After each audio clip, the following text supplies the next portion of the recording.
Hello everyone. Today topic is analytic function or analyticity.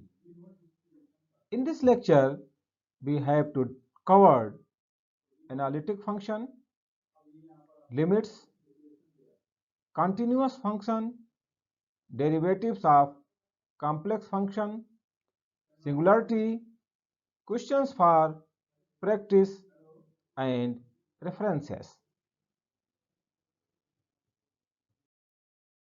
The prerequisites of today's lectures are learner should have the knowledge about complex number, real and imaginary axis, complex plane, complex variables, CR equations, etc. Analytic function. A function is said to be analytic at a point if it is differentiable everywhere in some neighborhood of that point.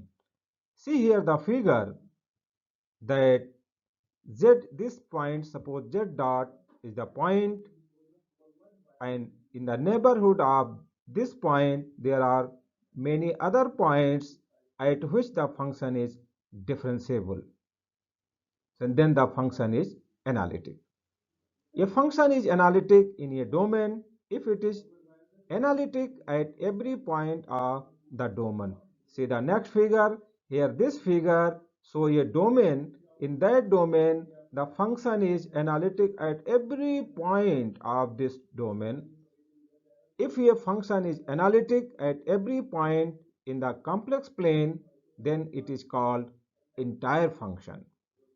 A function is analytic in a domain D if and only if the function has continuous partials that satisfy the Cauchy-Riemannian equation for all points in domain D. For any complex function, fz is equal to uxy plus I vxy, then the CR equations del u by del x is equal to del b by del y, and del u by del y is equal to minus del b by del x. So if the function satisfy this CR equations, then function is analytic. Example: fz is equal to z upon z minus 1 is analytic at every point except z equal to 1.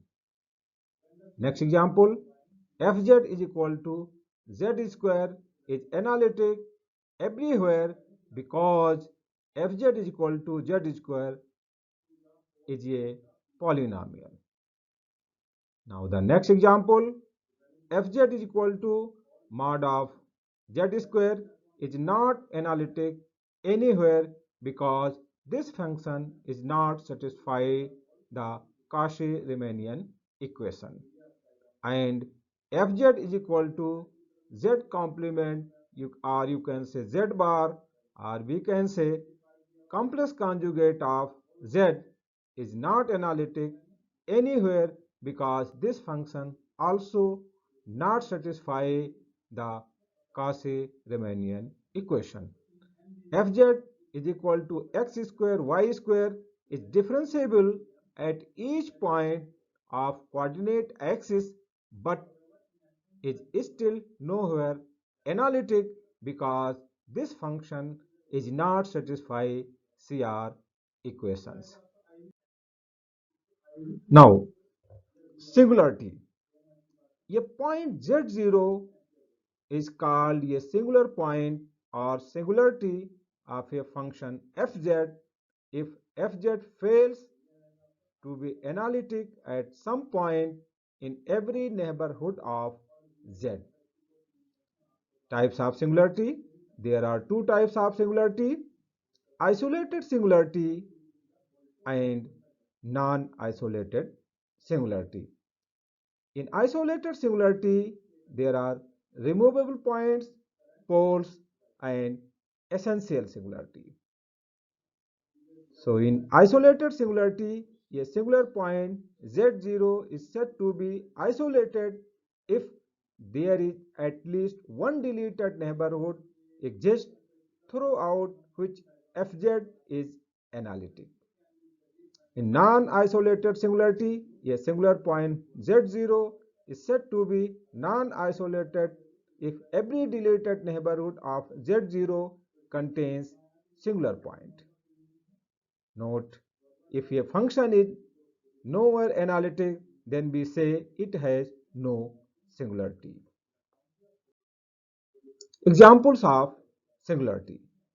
Fz equal to z upon z minus 1 is analytic at every point except z equal to 1. So, z equal to 1 is a singular point. Fz is equal to z square is analytic everywhere. This function is a polynomial function, so this function has no singular point. Fz is equal to mod of z square is not analytic anywhere, so this has no singular point. Fz is equal to complex conjugate of z is not analytic anywhere, so this function has no singular point. Fz is equal to x square y square is a differentiable at each point of coordinate axis, but it is still nowhere analytic, so it has no singular point. Now next examples, fz is equal to 1 upon sine z at z is equal to n pi, here n belongs integers, so z equal to n pi is singular point. The another examples, fz is equal to z minus 1 divided by z square into z square plus 1. This function has singularity at z equal to 0 and z is equal to I and z equal to minus I. These are the singular points. The function fz equal to log z, non-isolated singularity. This function has no isolated singularity. Now the other examples are fz equal to 1 upon z in complex function z equal to 0 is a singularity. Fz equal to 1 upon z minus 1, z minus 2. In this function, z equal to 1 and z equal to 2 are the singular point. Fz equal to z bar, no singular point, nowhere analytic. So this function fz equal to z bar is nowhere analytic, so it has no singular point. Fz equal to sin z bar, this function also has no analytic function, so it has no singular point. Analyticity. Analytic functions. The main goal of this topic is to define and give some of the important properties of complex analytic functions. A function fz is analytic if it has a complex derivative f dash z. In general, the rules for computing derivatives will be familiar to you from single variable calculus. However, a much richer set of conclusions can be drawn about a complex analytic function than is generally true about real differentiable functions. In calculus, we define the derivatives as a limit. In complex analysis, we will do the same. So fz z is equal to limit delta z tending to 0 delta f divided by delta z, that can be also written as limit delta z tending to 0 fz plus delta z minus fz divided by delta z. Example, find the derivative of fz is equal to z square. Then the solutions we compute using the definition of the derivative as a limit. Limit delta z tending to 0, z plus delta z whole square minus z square divided by delta z, which is equal to limit delta z tending to 0, z square plus 2z into delta z plus delta z whole square minus z square divided by delta z. This can be written as limit delta z tending to 0, 2z plus delta z, and by taking the limit this gives 2z. That was a positive example. Here is a negative one which shows that we need a careful understanding of limits. Now, another example, let fz is equal to z bar, so that the limit for f dash 0 does not converge. Solution. Let's try to compute f dash 0 using a limit. F dash 0 is equal to limit delta z tending to 0, f delta z minus f0 divided by delta z, which is equal to limit delta z tending to 0, delta z bar divided by delta z is equal to delta x minus iota delta y divided by delta x plus iota delta y. Here we used delta z is equal to delta x plus iota delta y. Now delta z tending to 0 means both delta x and delta y have to go to 0. There are lots of ways to do this. For example, if we let delta z go to 0 along the x-axis, then delta y is equal to 0 while delta x goes to 0. In this case, we would have f dash 0 is equal to limit delta x tending to 0, delta x divided by delta x, which is equal to 1. On the other hand, if we let delta z go to 0 along the positive y-axis, then f dash 0 is equal to limit delta y tending to 0 minus iota delta y divided by iota delta y, which is equal to minus 1. So in this case, the limit does not exist, that is, this function fz equal to z bar is not analytic. So the limit does not agree. The problem is that the limit depends on how delta z approaches 0. If we came from other directions, we would get other values. There is something to do, but agree that the limit does not exist, that is, this function is not analytic. Limits and continuous functions. Definition. If fz is defined on a punctured disk around z0, then we say limit z tending to 0 fz is equal to w naught. If fz goes to w naught, no matter what direction z approaches z0. The figure shows several sequences of points that approaches z0. As you see the here figure, this 0 is a point and we can approach at this z0 from the different path. We can go at z0 along this path. We can also go at z0 along this path. We can also reach at z0 along this path. And if limit z tending to z0, fz equal to w naught, then fz must go to w naught along each of these sequences. So sequences going to z0 are mapped to sequences going to w naught. So for existing limit, we get the specific value, then the function is analytic.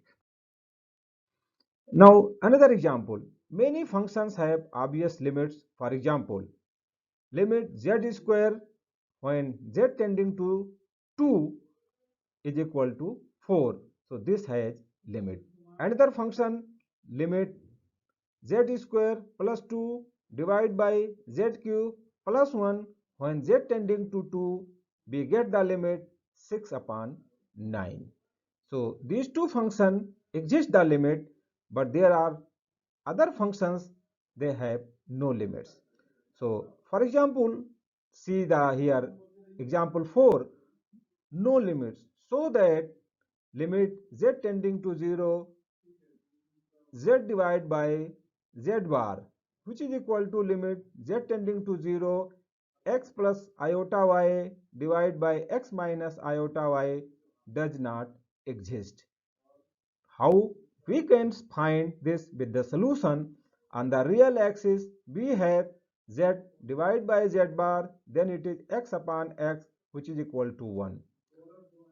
So the limit as z tending to 0 along the real axis is 1. By contrast, on the imaginary axis we have z upon z bar, which is equal to iota y divided by minus iota y, which is equal to minus 1. So the limit as z tending to 0 along the imaginary axis is minus 1. Since the two limits do not agree, the limit as z tending to 0 does not exist. That is, the function z upon z bar is not analytic. Now, continuous functions. A function is continuous if it does not have any sudden jumps. This is the gist of the following definition. Now, define the continuous function. So, definition: if the function fz is defined on an open disk around z0 and limit z tending to z0, fz equal to fz0, then we say f is continuous at z0 if f is defined on an open region A. Then the phrase f is continuous on means that f is continuous at every point in A. As usual, we can rephrase this in terms of functions of x, y. For example, fz is equal to uxy plus iota vxy is continuous if and only if uxy and vxy are continuous as functions of two variables. Some continuous functions, a polynomial pz equal to a0 plus a1z plus a2z square plus a3z cube plus dot dot dot dot plus an z power n is continuous on the entire plane region. It is clear that each power x plus iota y power k is continuous as a function of x, y. Second example, the exponential function is continuous on the entire plane region. E power z can be written as e power x plus iota y, which is equal to e power x cos y plus iota e power x sin y. So both the real and imaginary parts are clearly continuous as a function of x, y.